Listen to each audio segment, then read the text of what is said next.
주님께서 여러분과 함께 요한이 전한 거룩한 복음입니다. 14장 15절에서 21절의 말씀입니다. 그때 예수님께서 제자들에게 말씀하셨다. 너희가 나를 사랑하면 내 계명을 지킬 것이다. 그리고 내가 아버지께 청하면 아버지께서는 다른 보호자를 너희에게 보내시어 영원히 너희와 함께 있도록 하실 것이다. 그분은 진리의 영이시다. 세상은 그분을 보지도 못하고 알지도 못하기 때문에 그분을 받아들이지 못하지만 너희는 그분을 알고 있다. 그분께서 너희와 함께 머무르시고 너희 안에 계시기 때문이다. 나는 너희를 고아로 버려두지 않고 너희에게 다시 오겠다. 이제 조금만 있으면 세상은 나를 보지 못하겠지만 너희는 나를 보게 될 것이다. 내가 살아있고 너희도 살아있을 것이기 때문이다. 그날 너희는 내가 아버지 안에 있고 또 너희가 내 안에 있으며 내가 너희 안에 있음을 깨닫게 될 것이다. 내 계명을 받아 지키는 이야말로 나를 사랑하는 사람이다. 나를 사랑하는 사람은 내 아버지께 사랑을 받을 것이다. 그리고 나도 그를 사랑하고 그에게 나 자신을 드러내 보일 것이다. 주님의 말씀입니다. 그리스도님 참여합니다. 참 예수님, 주님의 이름으로 평화를 빕니다.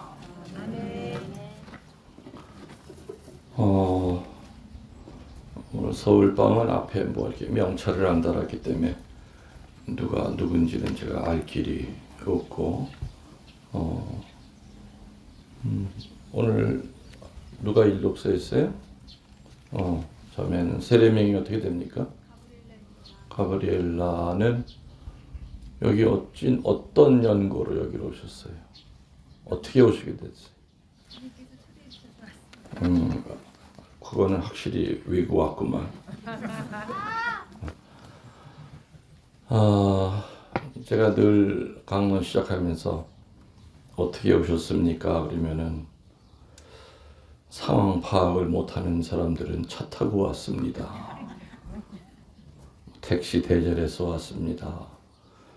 하지만은 정답은 지금 저 자매가 얘기한 대로 하느님이 불러주셔서 왔습니다가 정답입니다. 하느님이 불러주셨으니 뭔가 하실 말이 있을 거고 주실 선물이 있겠죠. 아마 여러분들 가운데는 어제까지 온다고 그랬다가 오늘 또 갑자기 못 온 사람들도 있고 또 갑자기 아무 생각 안 하고 있다가 또 이렇게 오게 되는 사람들도 있을 수도 있습니다.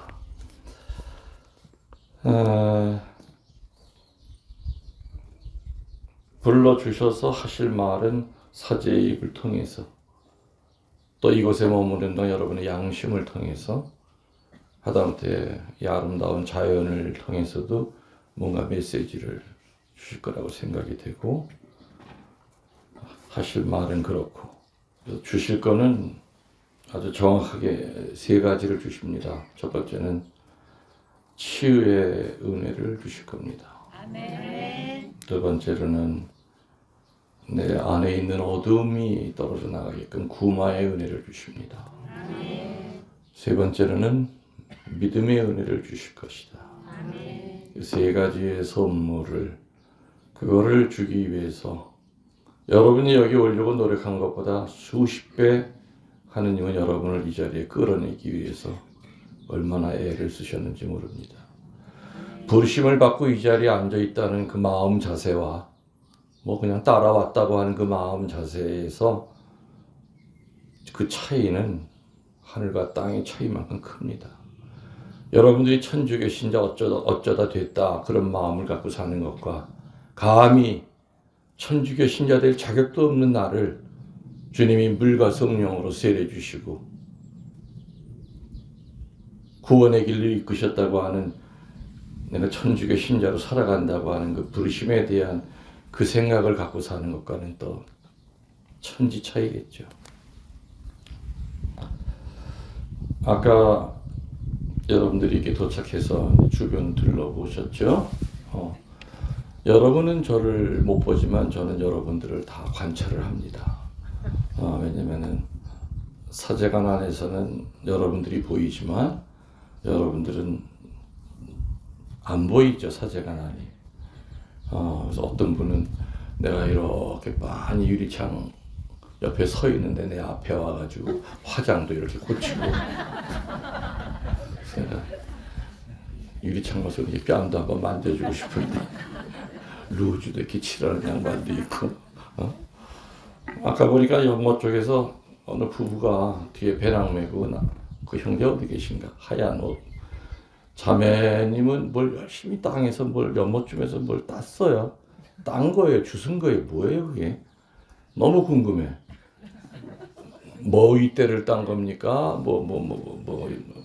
왜냐면 이 근처에 나물들이 되게 많아요. 나무를 잘 아는 사람들은 이거 뭐이다 그냥 얼마든지 따라가실 수 있어요. 그리고 이 15개 과일 열매가 다 철 따라서 6월 달부터, 6월 달에는 예수님 상자 뒤쪽에 보이는 살구나무가 6월 달부터 노랗게 익죠.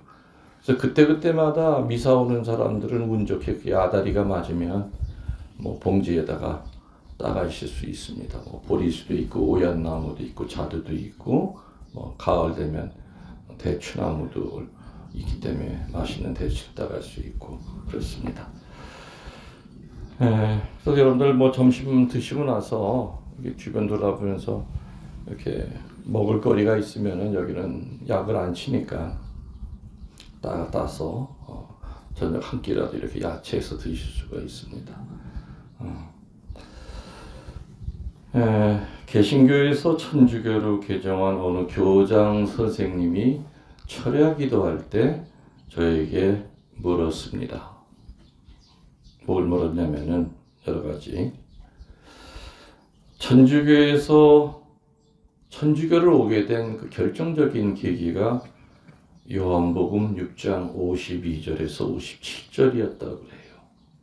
거기에 보면 뭐가 나오냐면은 예수님의 유언이 나와요. 근데 그 유언이 한 번이 아니라 무려 7번을 반복해요. 요한복음 몇 장 몇 절이요? 6장 52절에서 57절 사이에 예수님이 이렇게 7번 같은 얘기를 한 데는 성경에 거기밖에 없어요. 요한복음 6장 52절 이하. 거기 뭐라고 나와 있느냐? 내 살과 내 피를 먹고 마시지 아니하면 영생을 얻지 못할 것이다. 이 교장 선생님은 장로로 살았지만은 또 1년에 한 번씩 성경을 썼대요. 그리고 머릿속에 외고 있는 성서 귀절만 수백 개가 되는데 늘 이 요한복음 6장 52절에 오면 탁 맥혀버리는 거예요. 왜 우리 개신교에서는 주님의 살과 피를 먹고 마시지 아니하는가 하긴 하죠. 1년에 한 2번 빵 사다가 이렇게 나눠주는 걸로 끝나는 거예요. 그리고 그 빵 안에 예수님이 이렇게 현존하신다는 거는 전혀 믿질 않아요. 그냥 옛날에 2000년 전에 그 모습을 재현하는 것뿐이지. 그래서 아무튼 엄청 고민을 했답니다. 이게 무슨 뜻일까? 내 살과 내 피를 먹고 마시지 않으면 영생을 얻지 못한다는 얘기가 얼마나 소중하고 예수님의 그 마지막 유언 가운데 이렇게 7개를 계속 반복해서 얘기한 데는 어디를 찾아봐도 없다 이거예요. 그래서 유명한 목사님한테 물어봐도 그건 그냥 형식적인 거라고 그냥 속 시원하지를 않더래요. 근데 어느 날 친한 친구 딸이 결혼식이 있어서 생전 처음 성당이라는 데를 갔대요. 가서 이제 미사가 진행이 돼서 맨 뒤쪽에서 이렇게 그냥 이방인처럼 이렇게 앉아 있었는데 혼배 예식하기 전에 뭐 성경 읽고 신부님이 결혼에 대한 강론을 하시는데 뭐 아무리 잘 들어줘도 자기네 목사님만큼 못하더래. 아, 신부님들은 저렇게 원고를 보고 읽는구나. 스타일이 다르지 않습니까? 그죠, 목사님들이랑. 그리고 그 끝나고 나서 혼배를 하고 뭐 반지 교환을 하고 그건 예배당에서 하는 것도 비슷하더래요. 그리고 그 다음에가 이제 이 제대 쪽으로 자리를 옮겨가지고 성찬례를 하는데 신부님이 이렇게 둥그런 걸 이렇게 들어 올려가지고 너희는 모두 받아 먹어라 할 땐 신자들이 무릎을 꿇고 숨도 못 쉬더래. 또 분위기 살리려고 또 복사가 옆에서 띵 하고 또 종까지 쳐주고 그 다음에 금잔을 들고 너희는 모두 이것을 받아 마셔라 이는 내 피다 하니까 또 띵. 그때 이 장로님은 충격을 받았대요. 내가 이제껏 이단이라고 믿었던 천주교에서는 예수님의 유언을 지키고 있다. 이게 어떻게 된 거야? 내가 이제껏 속아 살았나?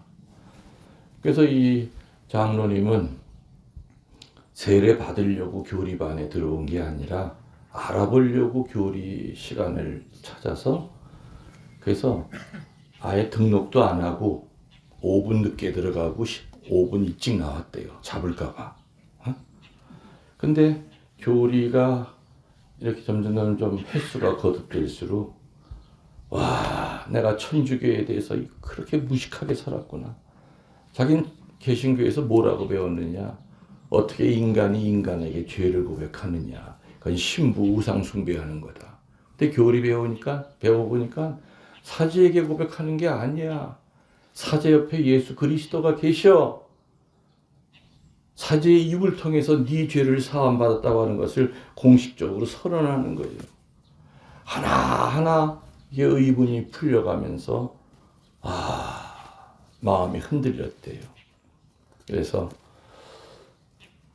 개종을 하려면 온 집안 식구가 다 같이 해야 된다 해가지고 큰 집 작은 집 다 불러서 가족 회의를 해서 우리 각자 사는 동네 성당으로 가서 교리를 배우자. 그리고 세례만큼은 한 본당에서 하도록 한번 내가 여기 신부님한테 얘기 드려보겠다. 그래서 전국에 흩어져 있는 가족들이 자기 동네에서 세례 준비를 하고 또 세례 위임을 받아서 내가 그날 130명이 세례 받았는데 57명인가 그 집 식구들이야. 다 받았어요, 몽땅. 그래서 아무튼 그 장로 하시던 그 교장 선생님이 천주교를 개장하게 된 결정적인 계기가 무슨 성사 때문에? 그렇지. 성체 성사 때문이었어요. 그래서 하시는 얘기가 와서 천주교 신자 대부분이 너무너무 행복합니다. 그리고 이렇게 많은 보물이 묻혀 있는 교회인 줄 몰랐습니다. 그리고 자기가 다니던 개신교회는 말씀의 전례만 있지 성찬의 전례는 없잖아요. 그래서 이게 같이 구원의 문 안으로 들어왔어도 내가 받았던 개신교는 어떤 개런티가 없구나. 그 개런티 중에 하나가 내 살과 내 피를 먹고 마셔야 되는 것인데 우리 개신교에서는 그런 걸 인정하지 않구나. 그러면서 아무튼 굉장히 천주교를 개정하고 난 다음에 은혜 받았던 얘기를 쭉 하세요. 이제 그러다가 나중에 그때 신부님 상처받은 것도 또 꽤 됩니다. 이때부터 이제 본론이 시작이 되는구나. 이분이 뭐 이렇게 상처를 받으셨습니까? 했더니 제일 먼저 받은 게 자기는 헌금 낼 때 미리 은행에서 다 준비를 한대요. 깨끗한 새 돈으로.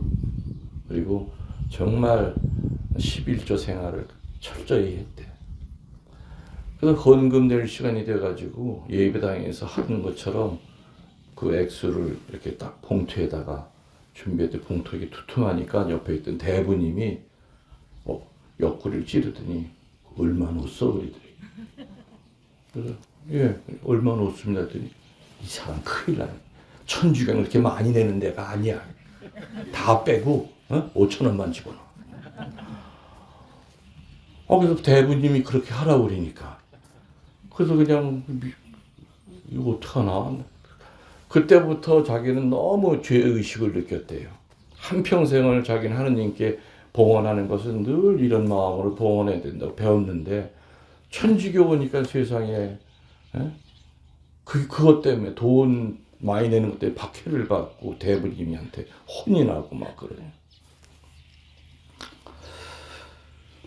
그리고 또 자기가 이해 못하는 게 세례 받자마자 얼마 안 돼서 레지오를 들어갔대요. 근데 주로 이제 직장인들 뭐 이렇게 레지오 남자 팀에 들어갔는데 가만히 보니까 레지오는 이거는 오히려 부록이야. 끝나고 난 다음에 술 먹는 게 이게 본 모임이야. 그리고 뭐 술도 적당히 먹으면 되는데 또 술 먹다 보면 또 어떤 사람은 또 주사를 부리고 이 개신교에서는 볼 수 없었던 이런 그 풍경이 좀 받아들이기가 어려웠다.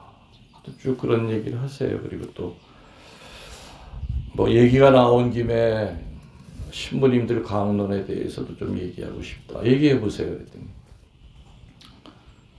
우리 본당 신부님인 저를 얘기하는 거죠. 신부님은 아닌 것 같은데 자기가 여러 성당을 다녀보니까 정말 젊은 신부님인데도 아주 강론을 잘하는 신부님도 많이 봤습니다. 근데 또 많은 경우에는 사제들의 강론이 뭔가 이렇게 사람을 변화시키는 힘이 없습니다. 그리고 되게 이론적으로 강론을 합니다. 그리고 천주교 신자들의 그 얼굴에 성체를 영하고 나를 지켜주는 성모님이 계신 그 교회에 살면서 얼굴에 기쁨이 충만해야 되는데 얼굴에 기쁨이 충만한 사람을 잘 못 봤습니다. 그러면서 그 양반은 이미 답을 알고 나한테 얘기를 했어요. 그래서 내가 그러면 베드로 씨가 생각할 때 사제들의 강론이 이론으로 흐르고 사제들 신자들 얼굴에 기쁨이 없는 이유가 뭔 것 같습니까?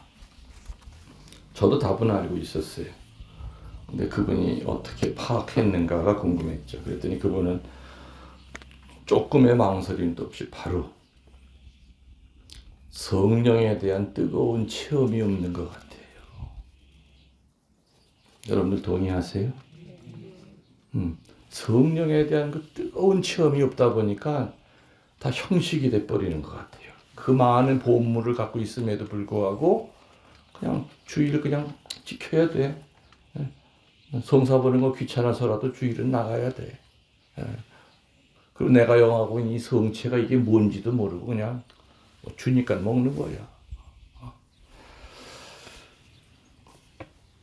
성령에 대한 뜨거운 체험이 없으면 신자들도 마찬가지고 사제들도 직업인이 된다는 얘기죠. 그래서 사제한테 가장 큰 유혹은 여자가 아니에요. 사제한테 가장 큰 유혹은 직업화돼가는 거. 사제직이 직업입니까? 아닙니까? 아니죠? 그런데 자기도 모르게 이렇게 미사 드리는 기계, 성사 주는 기계. 저도 어떤 때는 한평생을 피정 지도를 하고 살았지만은 어떤 때 내가 깜짝 놀랄 때가 있었어. 2시간 동안을 그냥 자동으로 그냥 피정 내용이 나가면서 머릿속은 딴 생각하고 있습니다. 어느 날 보니까. 이게 프로들이 그렇거든. 개그맨들이 웃기면서 아버지가 돌아가셨다는 소식을 녹화하기 전에 들었어. 그래도 녹화 현장에서 웃겨야 되잖아요. 대사를 까먹으면 안 되잖아. 사제는 절대 프로가 돼서는 안 되거든요. 늘 초심으로, 늘 사제에 대해서 첫 번째 강론할 때 그 떨렸던 마음으로, 그리고 좋은 강론을 만들기 위해서 잠도 못 자고 준비하면서 기도했던 그 마음으로 항상 해야 되는데, 어느 날 내가 내 자신을 보니까 세상에 피정지도 하면서도 내가 딴 생각을 하고 있고, 너무 충격을 받아서 내가 프로 사제가 돼가고 있구나. 아닌데. 무슨 얘기인지 이해가 되시죠? 자꾸 직업이 돼가는 거죠. 자, 그러면 왜 성령의 뜨거운 체험을 못할까? 베로니카는 왜 못하는 것 같아요? 생각해 본 적이 있어요? 본인은 그럼 다른 질문 바꿔서 질문할게요. 본인은 살면서 성령에 대한 뜨거운 체험을 이렇게 해본 적이 있습니까? 있죠? 있죠. 왜 성령의 뜨거운 체험을 못하냐에 대한 내가 정리를 해드릴게요. 첫 번째, 죄와 악습 때문에 그래요. 죄와 악습에 빠져 있는 사람은 절대로 성령에 대한 뜨거운 체험을 아무리 하고 싶어도 안 돼요. 왜? 본인 자신이 어둡기 때문에. 빛과 어둠은 한 울타리에서 못 살아요. 어둠이 물러나든지 빛이 나가야 돼요. 죄와 악습 때문이 첫 번째예요. 그럼 이 죄와 악습은 어떻게 해결해야 됩니까? 대답해 보세요. 너무 쉬운 건데. 회개해야죠. 그죠? 회개해야 돼요. 어느 직책에 있든지 간에 회개해야 돼요.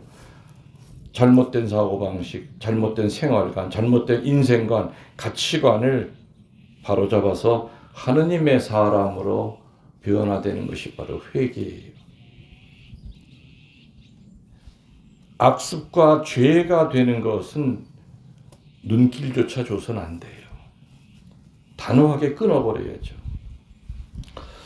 저는 그 교우들에게 악습과 죄를 끊어버리기 위한 하나의 훈련 방법으로 영적 일기를 쓰기를 권합니다. 저는 지금도 신학생 때부터 지금까지 쓰고 있는 스프링 노트, 손바닥만한 노트가 있어요. 저녁에 잠자기 전에 저녁 기도를 마치고 오늘 나를 하느님께로 가는데 발목을 잡은 게 뭐가 있었을까? 오늘 왜 하루 종일 마음이 기쁘지 않았지? 그 분심의 정체가 뭐지? 영적 노트를, 일기를 써요. 간단하게 몇 줄이라도.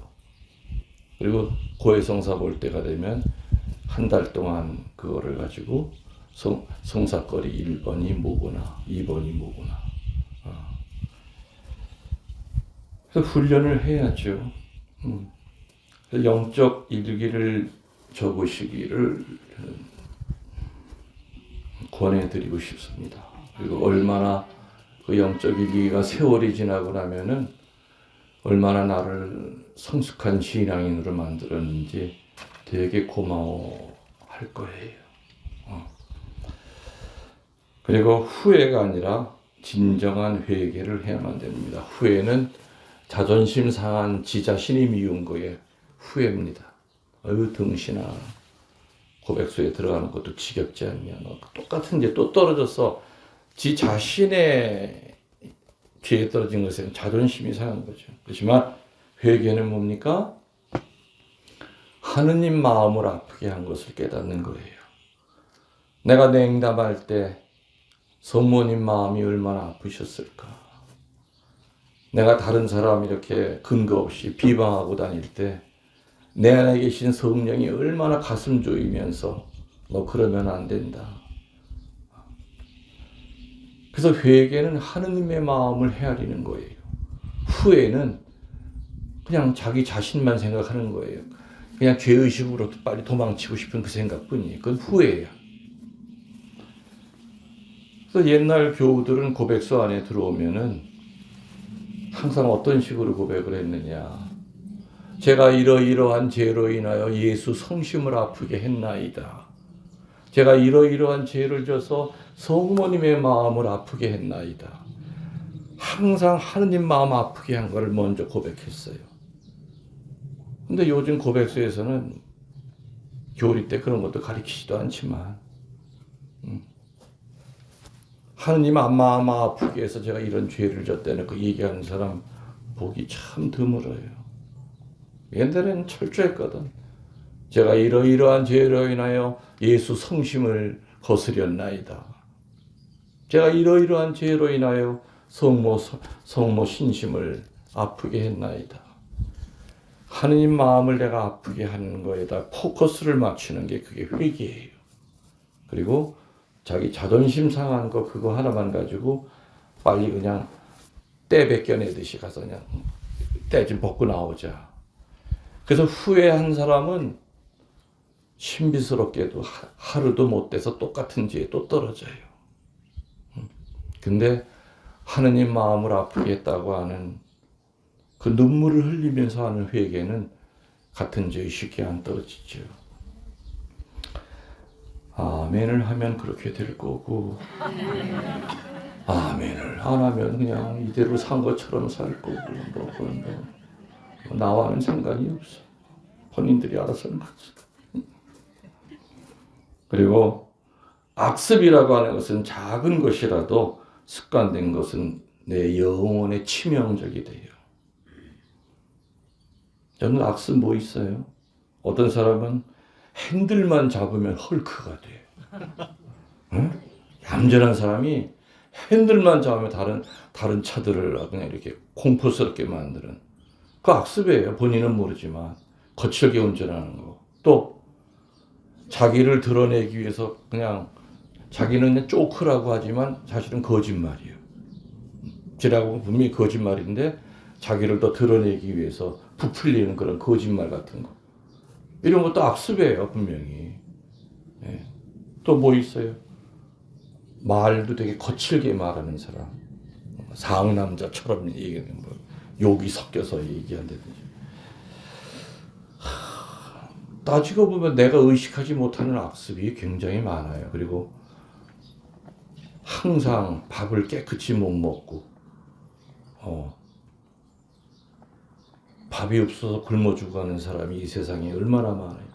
1초에 5,000명씩이 굶어 죽어. 1초에. 근데도 그냥 반찬이고 뭐고 그냥 너무 많이 만들어서 다 버리고 밥도 그냥 버리고 어쩌다가 그런 거나 그렇다면 모르겠는데 늘상 그게 그냥 일상이 돼버리는 거. 자기도 의식을 못하고 그러는 것들. 이런 거 악습이에요. 그래서 이 작은 악습이라도 습관이 되면은 내 영혼 구령에 치명적인 결과가 가져온다는 거예요. 내가 할게요. 아멘. 아멘. 내가 한다니까 하지 마. 짜증나서 이제 하나도 못하겠어요. 두 번째로 왜 성령의 뜨거운 체험을 못하는? 첫 번째는 죄와 악습이라고 했어요. 두 번째는 지나친 이성주의에 빠졌을 때는 성령의 체험을 못해요. 믿음은 크게 두 가지예요. 교리적인 믿음이 있고 체험적인 믿음이 있어요. 어떤 사람은 뭐 교리는 빠삭해. 그리고 뭐 교육이고 뭐고 안 다녀본 것도 없고 성경책도 뭐 성서 40주간 100주간 해가지고 아주 선생이야. 근데 그게 머릿속에만 있어. 체험이 밑바탕이 되어 있지 않을 때는 차가운 신앙을 갖게 돼요. 이성주의가 되고 그리고 듣고 배운 그 좋은 것들이 머릿속에서 가슴으로 내려와야 되는데 그렇지 못하는 거죠. 그래서 교리적인 믿음만 이렇게 붙들고 사는 사람은 성령에 대한 체험을 못해요. 또 반대로 체험적인 믿음이 있다고 그랬죠. 근데 이 체험적인 믿음에 이렇게 균형을 맞춰주는 것이 교리적인 믿음이 같이 합쳐져야 돼요. 근데 자기의 체험만이 최고라고 생각하는 사람은 자칫 잘못하면 뭐가 되느냐? 기복주의자로 빠져요. 점집에 가서 비는 거랑 비슷하게 돼요. 나 오늘 기도 중에 성모님의 목소리를 들었어. 뭐 이런 식이죠. 성모님이 월정리 가가지고 고기 2근 사다가 드리래. 요런 건 아주 또 너무너무 또 좋은 또 헛소리를 들은 거지. 그래서 교리적인 믿음과 체험적인 믿음이 균형이 있게 잘 합쳐져야만 성령이 어떤 분인지를 우리는 체험을 할 수 있다는 거죠. 순박한 어린이 같은 그런 마음, 뭐 세상 것에서 약간 무식하지만 소박하고 단순한 성격을 가진 사람들이 보면은 성령 체험을 많이 하더라. 사목을 하면서 보니까 신앙은 지식이 아니라 믿음의 행위이죠. 우리의 이성으로 하느님의 신비를 다 알 수가 없기 때문에 우리는 체험을 해야 돼요. 성모님, 성모신심도 마찬가지죠. 이론적인 성모신심이 있고 또 정말 성모님을 예수님의 엄마만이 아니라 내 엄마시구나.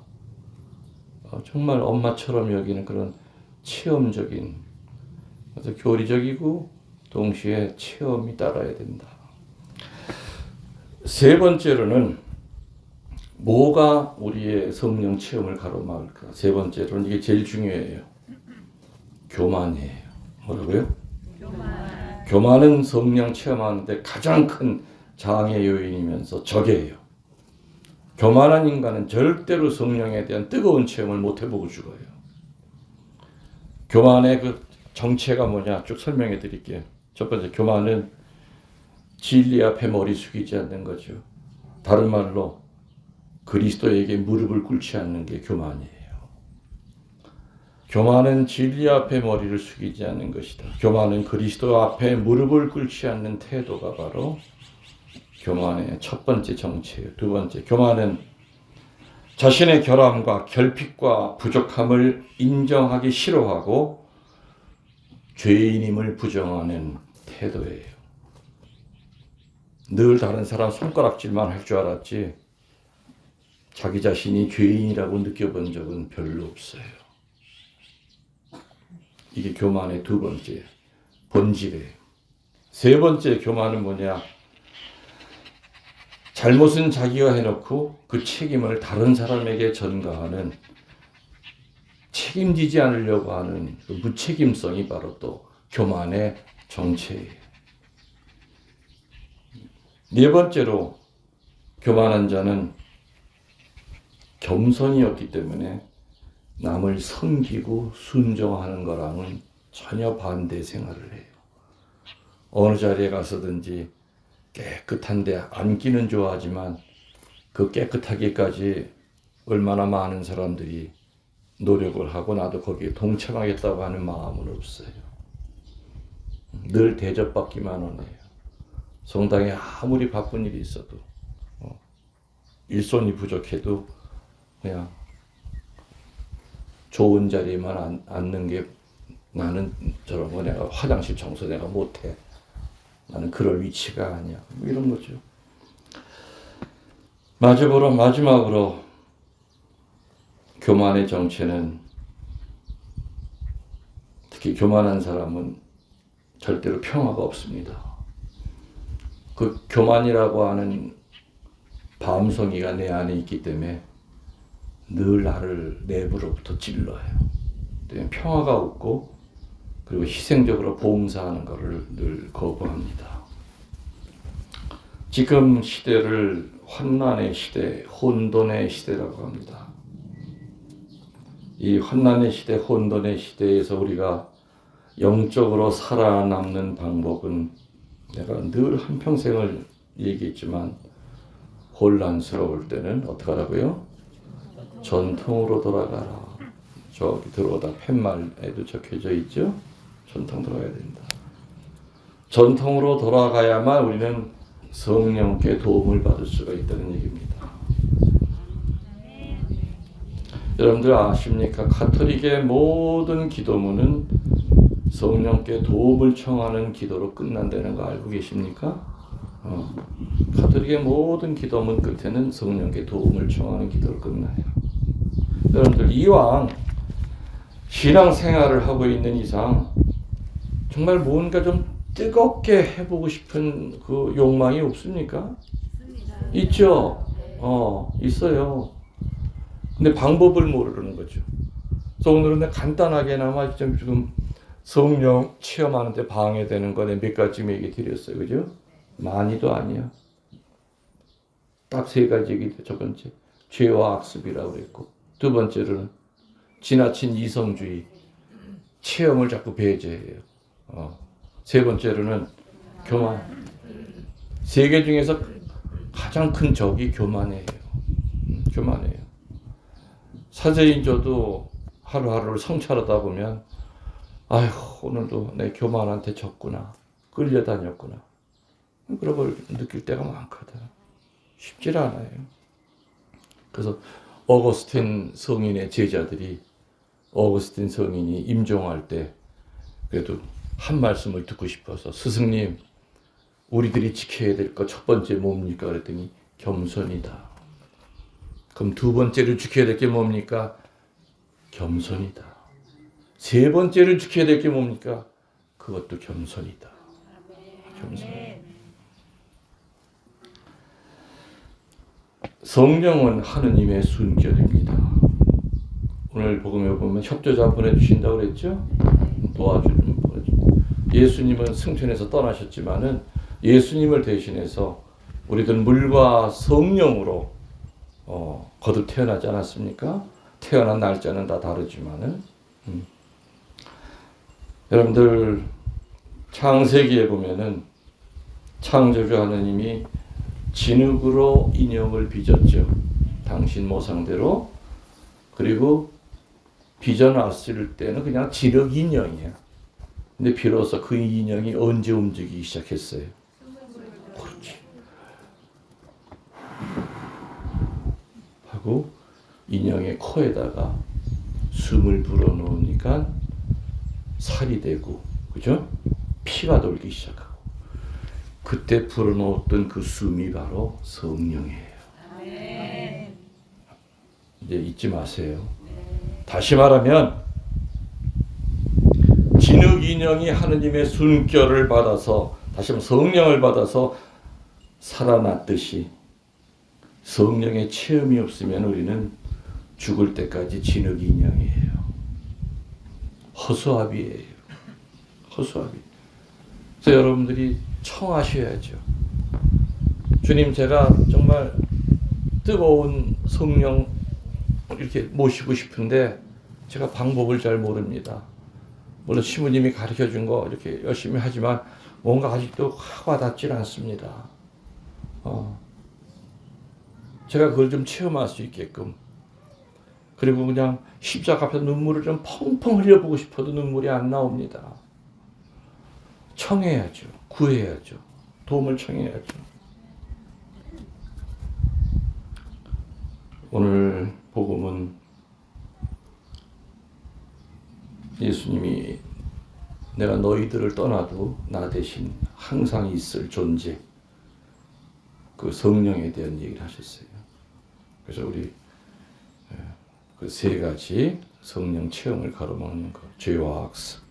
두 번째로는 너무 신앙을 머리로만 하려고 하는 이성주의. 세 번째로는 교만. 사실 세 가지 다로부터 자유로워지는 거 쉽지 않죠. 다 강적이에요. 강적이에요. 보통 놈들은 거기에다가 또 마귀까지 달라붙어서 그놈들한테 힘을 줘봐요. 꼼짝 못해 우리. 그렇지만 우리는 성체가 있잖아. 성체의 힘으로 이겨낼 수 있다는 얘기죠. 그리고 여러분들이 힘들고 어려울 때 거룩한 땅들이 많잖아요. 성지 가서 빛을 받아야죠. 절대로 어둠은 빛을 못 이겨요. 그래서 성지를 자주 방문할 때마다 어둠의 조각들이 떨어져 나가요. 그래서 내가 성지 순례한 지 1년 됐는데 사람들이, 아이고, 신자들이, 아이고 마리아 얼굴 요즘 되게 밝아졌어. 뭐 비결이 있어? 비결은 하나밖에 없어. 성지 순례 쉬는 날 열심히 찾아다닌 거예요.